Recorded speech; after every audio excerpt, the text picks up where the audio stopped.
இப்போது காயெல்லாம் போட்டு வதக்கிட்டு இருக்கோம். நல்லா வதங்கட்டும். காய் வதக்கிறதுக்கு அப்புறம் நம்ம பருப்பு சேர்த்துக்கலாம். காய் நல்லா வெந்துடுச்சு. இப்போ மிளகாத்தூள் போட்டுக்கலாம் தேவையான அளவுக்கு. அப்புறம் கல்லுப்பு போட்டுக்கலாம்.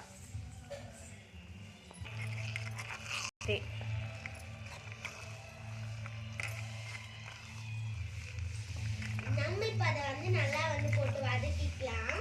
தேவையான அளவு தண்ணி ஊற்றியாச்சு. காய் இன்னும் நல்லா வேகட்டும். தட்டு போட்டு மூடிக்கலாம். கருணைக்கிழங்கு பீஸ் பீஸாக கட் பண்ணிக்கலாம். கட் பண்ணிட்ட அப்புறம் கருணைக்கிழங்குல தண்ணி ஊற்றிக்கலாம்.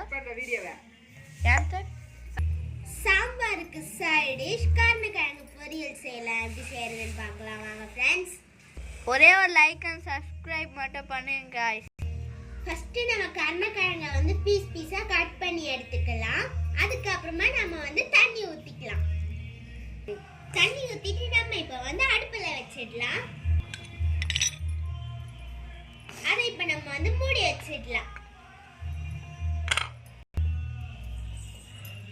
அது அப்படியே வேகட்டும். சாம்பார் நல்லா இப்போ கொதிக்குது.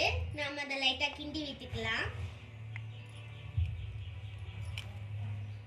இப்போ நம்ம அரிசியும் பருப்பும் போட்டுக்கலாம். அரிசி போட்டுட்டு நம்ம கலக்கிக்கலாம்.